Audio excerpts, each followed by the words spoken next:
Hello बच्चों, study class में आप लोग का स्वागत है। आज हम लोग सॉल्व करेंगे common pre board exam class 10 science का। बच्चों, आप लोगों को बताऊंगा किस तरीके से पेपर अटेम्प्ट किया जाएगा। और जो प्री बोर्ड एग्जाम जो होता है वो चेक करने के लिए होता है कि आप लोग का सिलेबस कितना हो गया है और बच्चों को कितना आता है। उसी हिसाब से फिर बोर्ड का पेपर डिज़ाइन किया जाता है। ओके बच्चों, तो 5 सेक्शन होगा, टोटल 39 क्वेश्चन होंगे। ए सेक्शन जो होगा उसमें 20 क्वेश्चन होंगे, मल्टीपल चॉइस होगा और इसमें कुछ असर्शन रीजनिंग बेस्ड क्वेश्चन होगा। बी सेक्शन होगा 2 नंबर का क्वेश्चन होगा, ये 6 क्वेश्चन होगा। ओके। सी सेक्शन 7 क्वेश्चन होगा 3 नंबर का, और डी सेक्शन 3 क्वेश्चन होगा, लॉन्ग क्वेश्चन 5 नंबर का।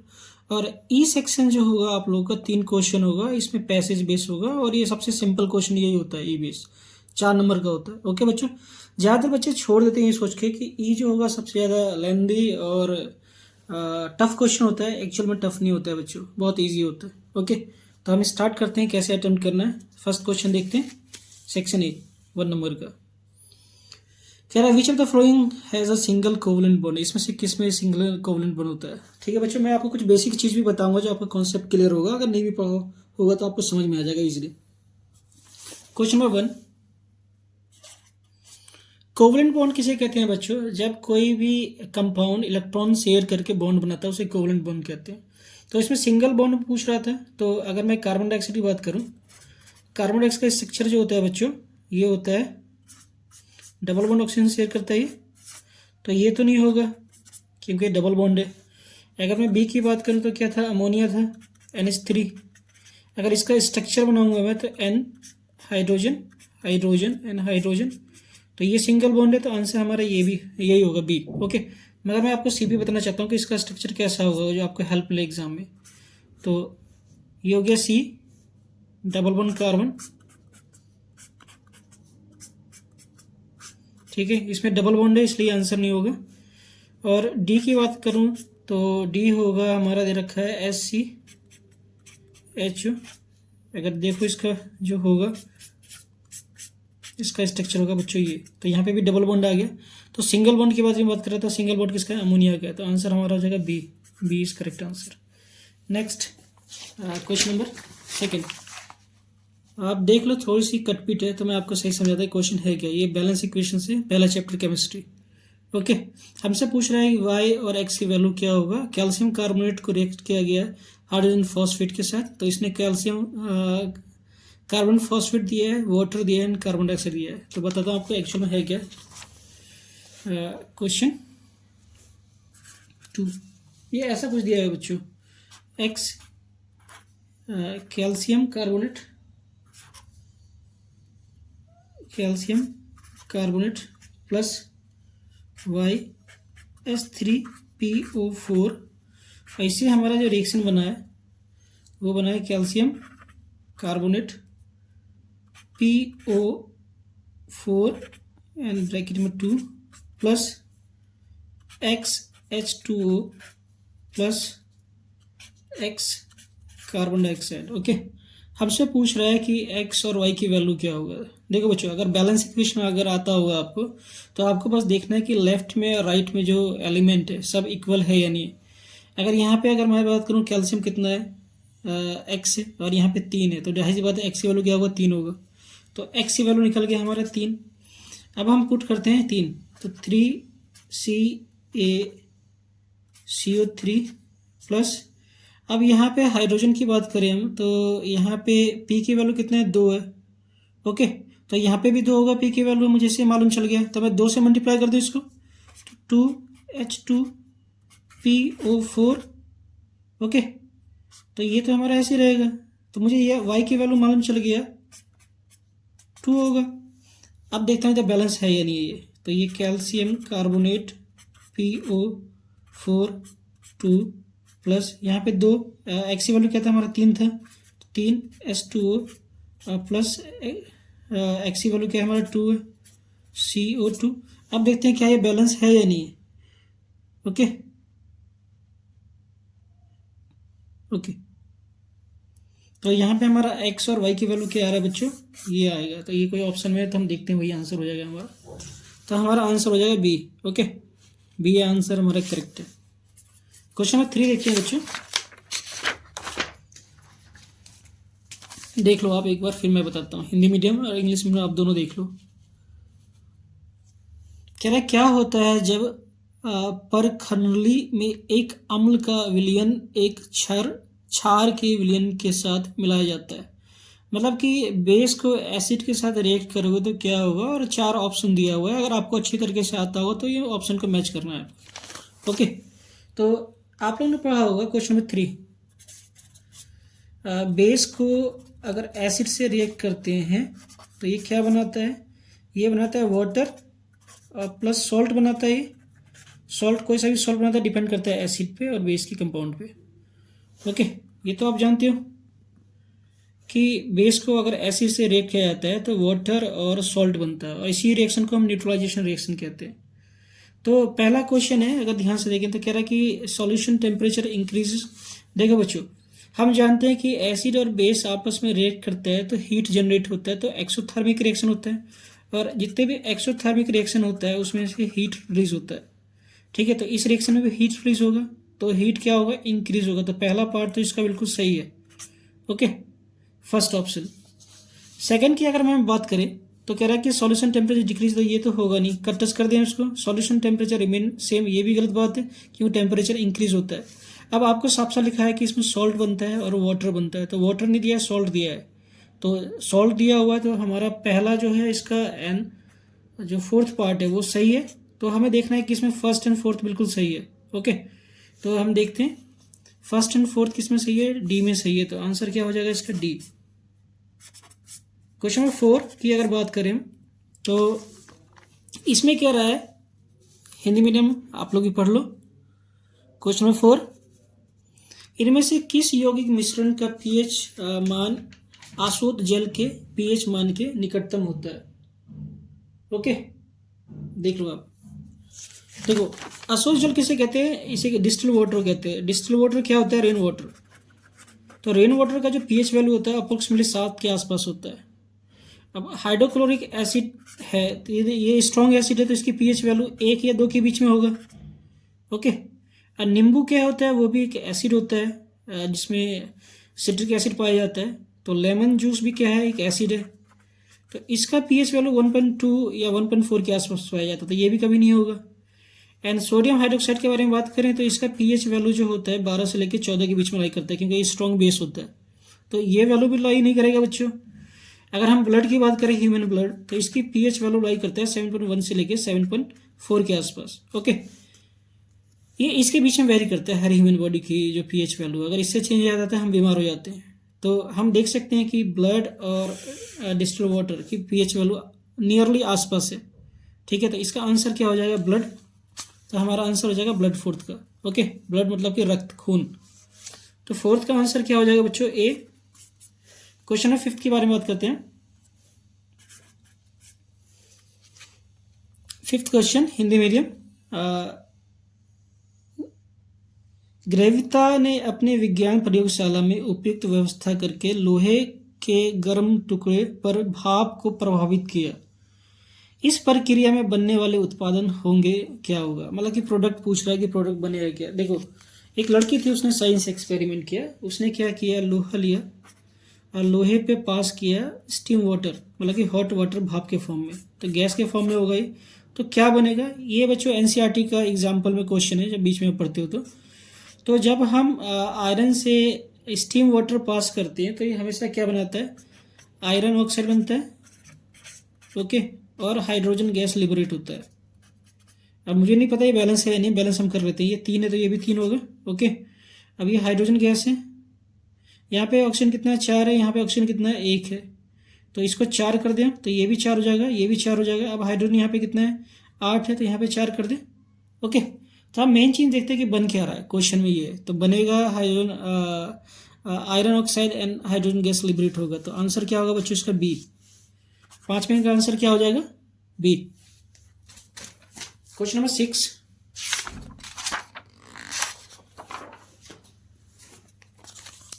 क्वेश्चन नंबर 6 आप पढ़ लो एक बार, फिर मैं आप लोग को समझाता हूँ। हिंदी मीडियम आप लोग भी देख लो कि कह रहा है कि यसद लेपन विधि से निम्नलिखित में से कौन सा विकल्प संबंधित है। जिंक की पतली परत, ओके, जिंक और सल्फ्यूरिक अम्ल अभिक्रिया, एल्युमिनियम की पतली परत चढ़ाना, जिंक के हाइड्रोजन गैस की अभिक्रिया। विच of the following option associate with the process of galvanisation. Galvanisation में होता है क्या है बच्चों कि हम लोहे के ऊपर जिंक की कोटिंग करते हैं। ओके, लोहे के ऊपर जिंक की कोटिंग करते हैं रस्टिंग से बचाने के लिए। तो जितने भी अंडरग्राउंड वाटर पाइप होता है वो सारे के सारे गैल्वेनाइज्ड पाइप होता है। तो आंसर इसका क्या होगा? ए। क्वेश्चन नंबर 6 का आंसर, क्वेश्चन नंबर 6 का आंसर होगा बच्चों ए। क्वेश्चन नंबर 7, देखो इसमें कह रहा है कि the electron dot structure molecule of carbon dioxide. देखो बताता हूँ, कार्बन डाइऑक्साइड क्या रहा है, तो कार्बन डाइऑक्साइड ये होता है और हमसे पूछ रहा है कि इसका इलेक्ट्रॉन डॉट स्ट्रक्चर क्या होगा। ओके, तो कार्बन का अगर आप जानते हो कि कार्बन की जो एटॉमिक नंबर होता है 6 होता है, ऑक्सीजन का एटॉमिक नंबर कितना होता है 8 होता है। और ये आप जानते होंगे कि KLMN, ये 9th क्लास में आपने पढ़ा होगा। तो मैक्सिमम के में 2 इलेक्ट्रॉन फिल किया जा सकता है, यहाँ क्या बच गया 4। तो रिएक्शन में पार्टिसिपेट करेगा 4 इलेक्ट्रॉन्स बस। अगर मैं ऑक्सीजन के बारे में बात करूँ, ये कार्बन के लिए हो गया। ऑक्सीजन के बारे में बात करें तो KLMN, ओके 2N, ये 6।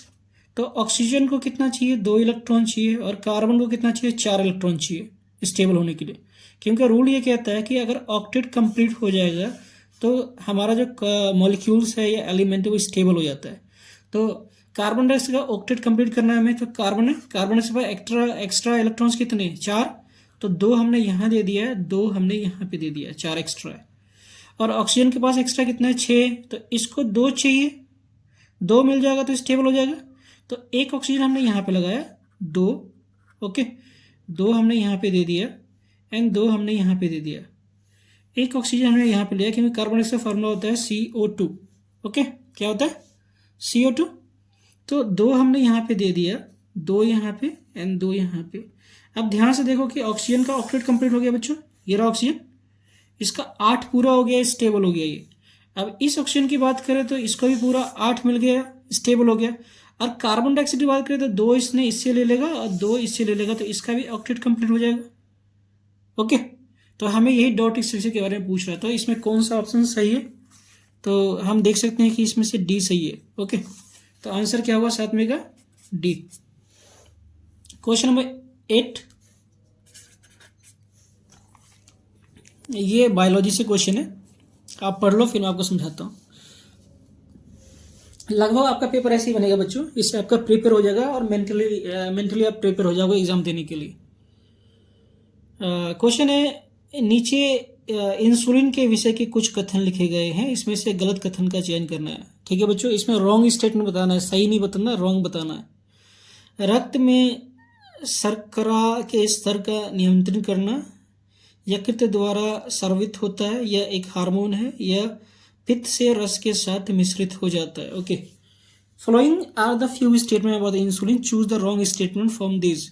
It control the blood sugar level. बच्चों ये बिल्कुल सही बात है, इंसुलिन जो होता है ब्लड शुगर लेवल को कंट्रोल करता है और ये एक तरह का हार्मोन होता है जो पैनक्रियाज में प्रोड्यूस किया जाता है। ओके, तो ये दोनों तो सही बात है, मगर हमें सही चूज नहीं करना है, हमें रॉन्ग चूज करना है। It is secreted in liver, देखो इंसुलिन जो होता है पैनक्रियाज में होता है, लीवर में नहीं होता है, तो ये गलत है। ओके, और it mix with the bile juice. Bile juice जो होता है बाइल डक्ट में होता है और ये बाइल जूस बनाता है बाइल डक्ट के द्वारा, तो ये भी गलत है। तो 2 और 4 गलत है बच्चों, तो ऑप्शन हमारा हो जाएगा डी। डी जो है रॉन्ग स्टेटमेंट है। ओके, नेक्स्ट देखते हैं क्वेश्चन नंबर 9। एक बार पढ़ लो हिंदी मीडियम, फिर मैं इंग्लिश मीडियम वाले को बताता हूँ। वायुमंडलीय नाइट्रोजन की मात्रा लगभग 78% है, लेकिन पादप इस नाइट्रोजन का सीधे रूप से उपयोग करने में अक्षम है। स्थलीय पादपों के लिए नाइट्रोजन के स्रोत है। ओके, ऑप्शन देखा है कार्बनिक नाइट्रेट, कार्बनिक नाइट्राइट, कार्बनिक पदार्थ, उपरोक्त सभी। ओके, अब इंग्लिश मीडियम वालों आप भी देख लो कि क्या दे रखा है। The amount of atmospheric nitrogen is 78%, but plant are unable to utilize the nitrogen directly. The source of the nitrogen terrestrial plants is are. Okay, मैं आपको कुछ बेसिक चीज़ बताता हूँ तो आपका कॉन्सेप्ट क्लियर हो जाएगा, एग्जाम में कैसा भी क्वेश्चन आए आप कर पाओगे इजीली। देखो बच्चों, हमारे क्लाउड में क्या होता है कि ये हमारा क्लाउड है, एयर है। एयर में जानते हैं कि होमोजीनियस मिक्सचर होता है, हर एक गैस इसमें प्रोपोर्शनल लिमिट में मिक्स होता है। तो 78% के आसपास नाइट्रोजन होता है हमारे क्लाउड में, एटमॉस्फेयर में। जब लाइटनिंग होती है, लाइटनिंग, तो ये जो नाइट्रोजन जो होता है, नाइट्रोजन N2 के फॉर्म में पाया जाता है, ब्रेक हो जाता है और ये सॉइल में आ जाता है। ये सॉइल है हमारा, ओके, इसको हम लिथोस्फीयर कहते हैं, लिथोस्फीयर। अब इसके अंदर क्या होता है, छोटे छोटे बैक्टीरिया, माइक्रो ऑर्गेनिज्म होता है। ये क्या करता है, इस नाइट्रोजन को ब्रेक करता है और इसको कन्वर्ट करता है इन ऑर्गेनिक नाइट्रेट्स के फॉर्म में। इन ऑर्गेनिक नाइट्रेट्स के फॉर्म में कन्वर्ट करता है तो कई सारे जो प्लांट्स होते हैं या फिर जो पल्सेस प्लांट्स होते हैं, उनके अंदर एक बैक्टीरिया पाया जाता है, वो उसको डाइजेस्ट करता है इन ऑर्गेनिक नाइट्रेट्स के फॉर्म में। फिर प्लांट को नाइट्रोजन मिल जाता है, क्योंकि नाइट्रोजन सिंथेसाइज करता है हार्मोन एंड प्रोटीन, ओके। तो ये हमेशा किस फॉर्म में बनता है बच्चों, ये बनता है इनऑर्गेनिक नाइट्रेट्स के फॉर्म में, नाइट्रेट्स, ओके। तो आंसर ए हो जाएगा क्वेश्चन नंबर 9 का। क्वेश्चन नंबर 10 देखते हैं, इससे आपका थोड़ा बहुत कॉन्सेप्ट क्लियर होगा कि नाइट्रोजन कैसे प्लांट को मिलता है। क्वेश्चन नंबर 10 आप पढ़ लो, हिंदी मीडियम वालों और इंग्लिश मीडियम वालों दोनों पढ़ लो आप, फिर मैं आपको समझाता हूँ, ओके। अब आपको समझाता हूँ मैं।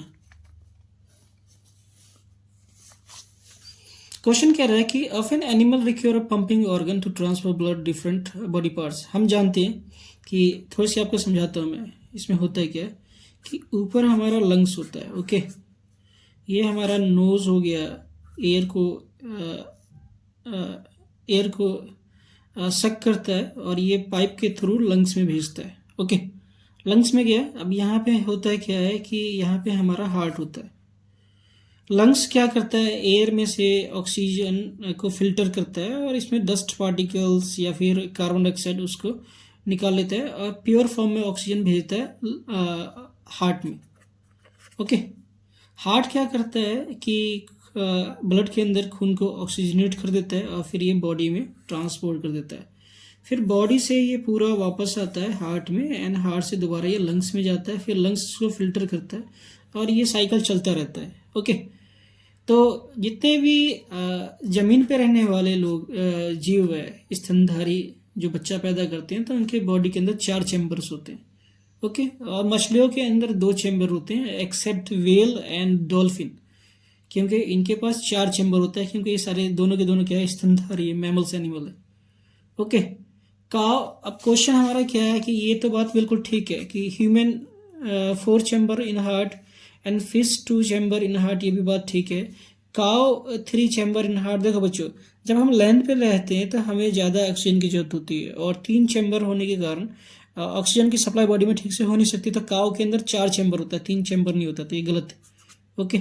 Frog 3 chamber in heart. अगर फ्रॉग की बात करें तो फ्रॉग में आपने छोटे क्लास में पढ़ा होगा मेटामॉर्फोसिस प्रोसेस। तो फ्रॉग में जब ये कैटरपिलर से टेडपोल बनता है, तो टेडपोल में इसके पास 2 चैम्बर्स होते हैं, और जब ये पूरी तरीके से फ्रॉग बन जाता है तो इसके हार्ट के 4 चैम्बर्स हो जाते हैं, तो ये 3 चैम्बर्स हो जाते हैं, तो ये करेक्ट है ये बात, ओके। तो दूसरा, तीसरा, चौथा सही है, तो ये ऑप्शन बी करेक्ट है। और गाय वाला जो है वो गलत है, गाय के 4 चैम्बर होते हैं बच्चों, 3 चैम्बर नहीं होते, या जो भी दिया था उसमें। ये पढ़ लो आप। क्वेश्चन 11, पादपों द्वारा कौन से प्रकार की गतियां परिलक्षित की जाती है, वृद्धि के मुक्त, वृद्धि के आश्रित, या दोनों ही, या ध्वनि के आश्रित। Which of the type movement and movements are shown by plants, independent growth, growth dependent, and both, and sound dependent. तो आपको बताता हूँ कि आप लोग ने रिप्रोडक्शन शायद चैप्टर होगा मेरे ख्याल से, मुझे याद नहीं है, तो आपने देखा होगा कई सारे हार्मोन्स होते हैं जो प्लांट के ग्रोथ को कंट्रोल करते हैं, और कुछ इंडिपेंडेंट, जैसे कीमोट्रोपिनिज्म, ग्रेविटिट्रोपिनिज्म, फोटोट्रोपिनिज्म, ठीक है, लाइट ट्रोपिनिज्म। एंड इंडिपेंडेंट ग्रोथ में हार्मोन हो गया, एब्सिसिक एसिड हो गया, गिबरेल्स हो गया, एंड डिफरेंट साइटोकिनिन्स हो गया, आपने पढ़ा होगा। तो जो प्लांट्स के अंदर जो होता है इंडिपेंडेंट ग्रोथ भी होता है, ग्रोथ डिपेंडेंट भी होता है, तो ये दोनों सही है। साउंड, कोई साउंड कुछ कंट्रोल नहीं करता। ओके, एक प्लांट थोड़ी सी या टच मी नॉट आपने पढ़ा होगा, तो वो सेंस करता है कॉन्टेक्ट को, हीट को सेंस करता है, वो साउंड को नहीं करता, तो ये बिल्कुल गलत है। एंड बाकी सही है। तो आंसर इसका क्या हो जाएगा क्वेश्चन नंबर 10 का, सॉरी क्वेश्चन नंबर 11 का आंसर हो जाएगा सी। क्वेश्चन नंबर 12, ये जो है फिजिक्स से, refraction and reflection of light से। कोई चीज़ है, इसका रिफ्रैक्टिव इंडेक्स दे रखा है हमें 1.5 एंड स्पीड पूछ रहा है कि एक्स में होगा क्या। तो आप लोगों ने पढ़ा होगा, थोड़ी सी आपको बताता हूँ कॉन्सेप्ट। देखो, ये एक मीडियम है, एक्स मीडियम, लाइट यहाँ से एंटर कर रहा है, तो ये हो गया हमारा rarer medium. Okay, rarer medium. Rarer medium क्या होता है? जिसकी डेंसिटी कम होती है। कम डेंसिटी से हायर डेंसिटी में अगर लाइट जाती है तो उसे डेंसर मीडियम कहते हैं। तो इसके अंदर जब गया तो हम इसको मानते हैं डेंसर मीडियम। ओके, अब यहाँ पे हम नॉर्मल ड्रॉ करेंगे, तो light toward the bend toward the normal, ये आप जानते हो। तो अब क्या हुआ कि ऑप्टिकल डेंसिटी चेंज हो गया। ऑप्टिकल डेंसिटी चेंज होने के कारण लाइट जो होगा ज़्यादा ट्रेवल करता है इसके अंदर, इससे लाइट की वेलोसिटी थोड़ी सी कम हो जाती है। एक्चुअल में लाइट की वेलोसिटी घटती नहीं है, टाइम ज़्यादा ट्रेवल करने, डिस्टेंस ज़्यादा ट्रेवल करती है इस मीडियम में, स्पीड तो वही रहती है। तो हमें क्या दे रखा है, हमें ये जानते हो कि ये मीडियम जो है ये एयर या स्पेस बात एक ही होता है, तो इसको स्पीड ऑफ लाइट कहते हैं सी। और यहाँ पे जाएगा तो वी हो जाएगा ये। ओके, तो रिफ्रैक्टिव इंडेक्स का फॉर्मूला क्या होता है? N equal to C V. Okay, और हम जानते हैं कि सी की वैल्यू क्या है, ये बच्चों आपको याद करना पड़ेगा, 3 × 10⁸ मीटर पर सेकेंड। और हमसे पूछ रहा है वेलोसिटी ऑफ मीडियम, ये हमसे पूछ रहा है क्या होगा। रिफ्रैक्टिव इंडेक्स दे रखा है हमें एक्स मटेरियल का 1.5। ओके, तो वैल्यू पुट कर दें, तो 1.5 3 × 10⁸ अपन में वी। अब इसको यहाँ भेज दिया तो क्या हो जाएगा, 3 × 10⁸ अपन में 1.5। यहाँ पे डेसिमल कन्वर्ट करेंगे तो यहाँ पे 30 हो जाएगा, इसको काट दे 2, तो क्या आ जाएगा 2 × 10⁸ मीटर पर सेकेंड। तो ये वेलोसिटी हो जाएगा मीडियम एक्स का, जहाँ लाइट ट्रेवल कर रहा है। Okay, next question. हिंदी में वाले बच्चों पहले आप देख लो। मानव जाति केवल लैंगिक जन्म प्रक्रिया द्वारा स्थित रहती है। मानव युग्मवंश में लैंगिक गुणसूत्रों के युग्मों की संख्या कितनी होती है? ठीक है, ये पूछ रहा है। इंग्लिश मीडियम वाले बच्चों आप भी देख लो। Mankind can only sustain by the sexual reproduction. The number of pairs of sex chromosome in the zygote in human is r. देखो बच्चों, आपको थोड़ी सी सेक्सुअल रिप्रोडक्शन के बारे में समझाता हूँ। और ये बात बिल्कुल सही कह रहा है कि ह्यूमन की जो लाइफ है, सर्वाइव या एक तरह से लाइफ जो प्रोपगेट है और अब तक चल रहा है, वो रिप्रोडक्शन के कारण चल रहा है। अगर रिप्रोडक्शन रुक जाएगा बच्चों, तो ह्यूमन लाइफ भी धीरे धीरे खत्म हो जाएगा धरती से। तो हम जानते हैं कि क्रोमोसोम्स के बारे में बात करें, क्रोमोसोम्स तो पेयर में पाए जाते हैं। टोटल 22 पेयर्स क्रोमोसोम्स होते हैं नॉर्मल बॉडी में। ओके, नॉर्मल बॉडी में। अगर मैं फीमेल की बात करूं तो फीमेल के पास होता है XX क्रोमोसोम, और मेल के बारे में बात करूं तो मेल के पास होता है XY क्रोमोसोम्स। ओके, जब इनका जाइगोट बनता है, जाइगोट, तो ये ट्रांसफर होता है एक यहाँ से और एक यहाँ से, तो क्या बना ये XX, एंड ये यहाँ पे ट्रांसफर हुआ, ये यहाँ ट्रांसफर होता, क्या हुआ XY। तो XX बनने के कारण ये क्या बनता है, फीमेल बनती है, और ये मेल बनता है। तो पेयर कितना है, एक ही पेयर होगा। क्वेश्चन ये है, पेयर की बात किया जा रहा है यहाँ पे, XX होगा या XY पेयर होगा। ओके, तो 1 पेयर ऑफ जो क्रोमोसोम है ट्रांसफर हुआ जाइगोट के थ्रू, तो इसका आंसर हो जाएगा बच्चों 1, ओनली 1 होगा। ठीक है, और नंबर ऑफ क्रोमोसोम पूछेगा तो 2 होगा, तो आंसर क्या है, 1 होगा इसका, ए। क्वेश्चन नंबर 13 का आंसर ए होगा।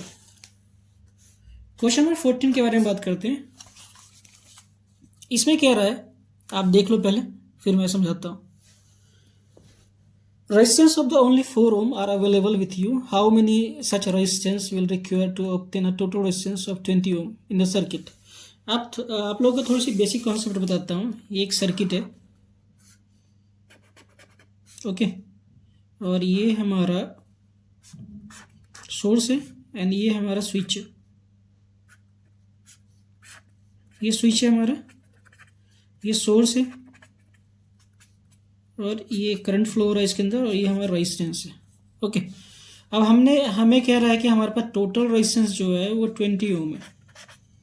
ओके, और ईच ओम जो है सर्किट के अंदर हमारे पास जो रेजिस्टेंस का जो साइज है वो 4 ओम ही है। तो आर की वैल्यू कितना है, हमें 4 ओम। अब इसको सर्किट में अरेंज करना है तो कितने नंबर ऑफ रेजिस्टेंस की जरूरत होगी, क्वेश्चन ये। तो नंबर ऑफ रेजिस्टेंस, ये बच्चों क्वेश्चन आजकल देता है एग्जाम में इस टाइप का। टोटल रेजिस्टेंस अपॉन में ईच रेजिस्टेंस। तो टोटल रेजिस्टेंस कितना है 20 ओम, और ये क्या है 4 ओम, कितना आ जाएगा 5।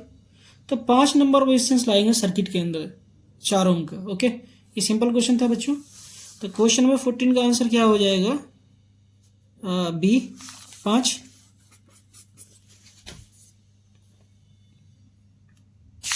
क्वेश्चन नंबर 15 आप देख लो एक बार।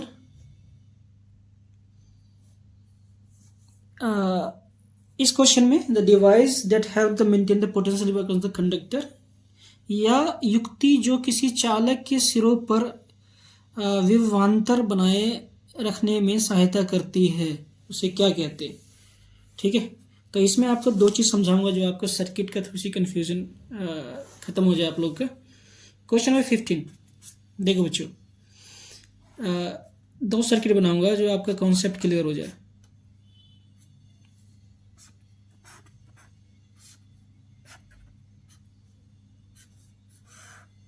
ये हमारा करंट फ्लो हो रहा है और ये हमारा रेजिस्टेंस है। ओके, ये मैंने क्या किया, पैरेलल में लगा दिया वोल्ट मीटर। ये स्विच हो गया हमारा। ओके, एंड दूसरा एक और सर्किट है,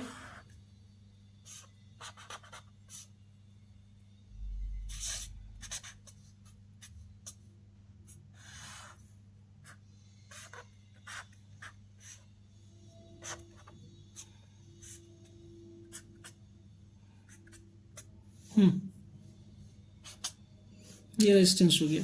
अब क्वेश्चन पढ़ते हैं। कह रहा device the device help to maintain potential difference across the conductor. Potential difference maintain करने के लिए जो डिवाइस यूज करते हैं उसे वोल्ट मीटर कहते हैं। और वोल्ट मीटर हमेशा पैरेलल में कनेक्ट किया जाता है बच्चों। ठीक है, तो इस क्वेश्चन का आंसर तो सी होगा, मगर आपको चीज़ें बताता हूँ। वोल्ट मीटर को हमेशा पैरेलल में कनेक्ट किया जाता है सर्किट में, और ये अमीटर है। अगर अमीटर करंट को मेंटेन करने के लिए हम अमीटर यूज़ करते हैं, और अमीटर करंट को मेजर भी करता है सर्किट में। ओके, एंड वोल्ट मीटर का एक और काम होता है, पोटेंशियल डिफरेंस को मेजर करने के लिए यूज़ किया जाता है सर्किट में।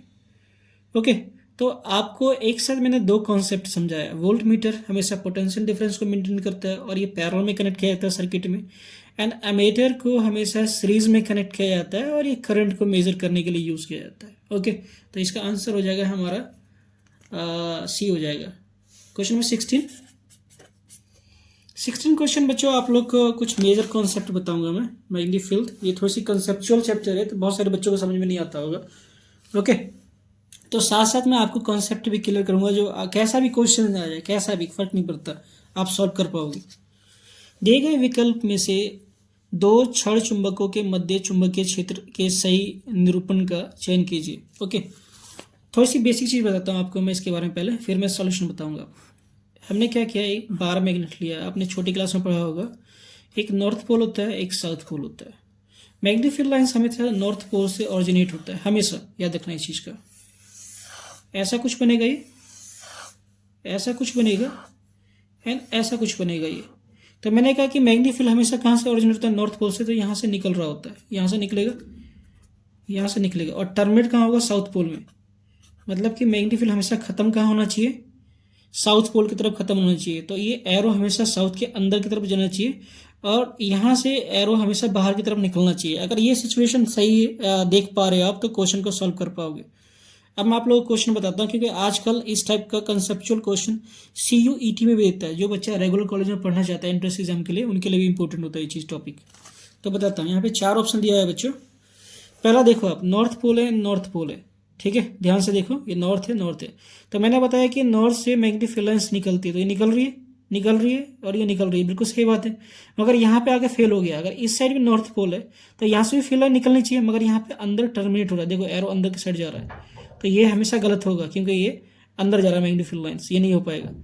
ओके, नेक्स्ट सी के बारे में बात करते हैं। तो नॉर्थ एंड साउथ, तो आपको पता है कि नॉर्थ से मैग्नीफाइंग लाइन निकलती है मगर यहाँ पे ख़त्म हो रही है, यहाँ से देखो एरो अंदर की तरफ आ रहा है, और साउथ में अंदर की तरफ आना चाहिए था मगर अंदर से बाहर जा रहा है, तो ये भी कभी फॉलो नहीं करेगा, तो ये भी गलत है। अब इसके बाद बताता हूँ, ये बात सही है कि सेम पोल मैग्नीफाइंग लाइन्स को रिपेल करता है, तो ये डायग्राम बिल्कुल ठीक है, मगर ध्यान से देखोगे तो ये एरो कहाँ दिखा रहा है, बाहर के साइड दिखा रहा है, और ये साउथ पोल है, तो साउथ पोल में ये एरो अंदर की तरफ होना चाहिए था, क्योंकि साउथ पोल में मैग्नीफाइंग लाइन खत्म होती है, एंड होता है, ये एरो अंदर के साइड होना चाहिए था। ओके, तो ये भी रॉन्ग है। अगर इसकी बात करें तो देखो, नॉर्थ पोल से मैग्नीफाइंग लाइन निकलती है तो एरो इस साइड है, बिल्कुल सही बात है, इधर भी इस साइड है, और साउथ पोल में मैग्नीफाइंग लाइन्स खत्म होती है तो एरो अंदर की तरफ जा रहा है, तो ये भी बात ठीक है, तो इसी को सेटिस्फाई करेगा। तो 16 का आंसर क्या हो जाएगा बच्चों, बी, बी करेक्ट है। ओके, तो आप लोग को कॉन्सेप्ट क्लियर हो गया होगा कुछ मैग्नीफाइंग लाइन्स का। अब हम क्वेश्चन करते हैं assertion reasoning base. Okay, 4 option होता है बच्चों, अगर दोनों सही है तो ए होता है, दोनों सही है मगर एक्सप्लेनेशन करेक्ट नहीं है तो बी होता है, एक सही है असर्शन सही है रीजन गलत है तो सी होता है, और असर्शन गलत है रीजन सही है तो डी होता है। ओके, अब मैं क्वेश्चन बताता हूँ आपको।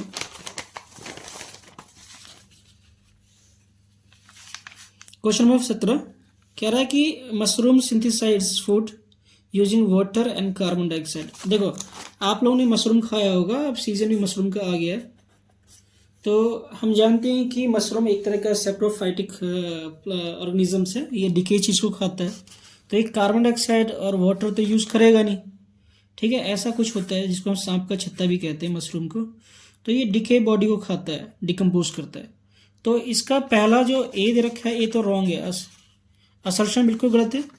नेक्स्ट ये रहा है कि chlorophyll is not present in the cell of the mushroom, ये बात बिल्कुल ठीक है, क्लोरोफिल नहीं होता है क्योंकि ये सेप्रोफाइट्स है मशरूम, ठीक है, एक तरह का फंजाई में आता है, फंगी में, तो ये बात बिल्कुल ठीक है, आर सही है। तो हमें देखना है कि किसमें असर्शन गलत है और रीजन सही है। ओके, तो ए देख सकते हैं, is false or is true, तो आंसर क्या हो जाएगा इसका, डी। ओके, तो इसका आंसर क्या हो जाएगा बच्चों, डी हो जाएगा इस तरह का। क्वेश्चन नंबर 18 की हम बात करें, पहले आप देख लो एक बार, फिर मैं आप लोगों को समझाता हूं।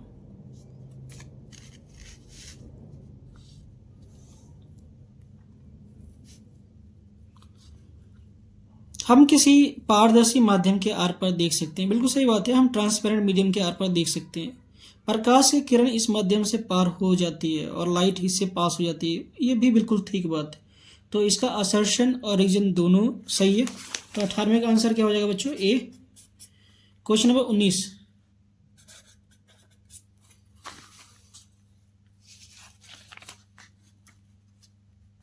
उन्नीस देखें, कह रहा है कुएं के जल का में साबुन कम झाग देता है, दूसरा रीजन दे रखा है कुएं के जल में मैग्नीशियम कैल्शियम लवण अधिक मात्रा में होती है। देखो बच्चों, अगर ध्यान से देखें तो दोनों ही चीज़ गलत है, मगर हमें एक को चूज करना है किसी भी तरह, क्योंकि इसमें ऐसा कोई ऑप्शन है ही नहीं।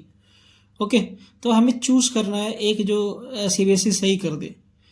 देखो, कुएं का पानी जो होता है बच्चों वो सॉफ्ट वाटर होता है, मतलब वो पानी जो झाग देता है, सॉफ्ट वाटर में जो होता है झाग ज़्यादा होता है, याद रखना। तो ये स्टेटमेंट जो दे रखा है ये बिल्कुल गलत दे रखा है। ओके, समुद्र का पानी होता है यहाँ पे या खारा पानी लिखा होता है तो ये बात बिल्कुल सही होता है, ठीक है, मगर ऐसा कुछ लिखा नहीं है। कुएं का पानी तो लोग पीने के लिए भी यूज़ करते हैं, कपड़े धोने के लिए भी यूज़ करते हैं, जानवरों को पिलाने के लिए भी यूज़ किया जाता है, तो इन पानियों में झाग ज़्यादा बनता है साबुन से। दूसरा अगर देखिए, water of the dug wells contain larger amount of the salt magnesium and water, देखो एक्चुअल में ये भी गलत है, मगर हमें एक ना एक को तो सही माना जाएगा, क्योंकि कैल्शियम कार्बोनेट और मैग्नीशियम कार्बोनेट जो सॉल्ट होता है सबसे ज़्यादा समुद्र पानी में पाया जाता है, मगर यहाँ पे पहला भी गलत है, तो हमें इसको सही लेना पड़ेगा। ओके, तो हमारा आंसर जो होगा हम मानेंगे डी। ओके, एक्चुअल में सीबीएसई से गलती हुआ है बच्चों ये। क्वेश्चन नंबर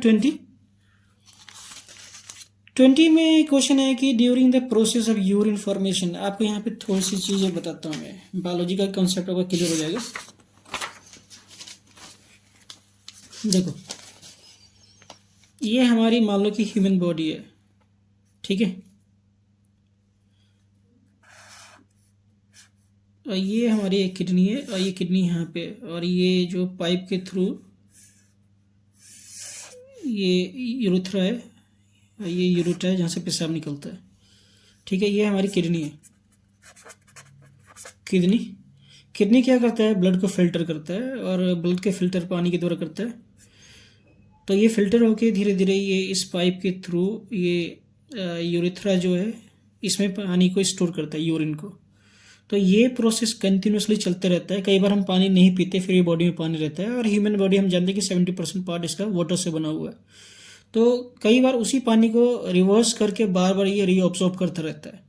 ओके, तो जो पहला पार्ट है इसका, during the process urine formation human body selectively reabsorb, ये कई बार रीअब्सॉर्ब करता है, ये नेचुरल फिनोमिनन है, ये हर जानवरों में होता है। तो ए सही है इसका, असर्शन इज करेक्ट।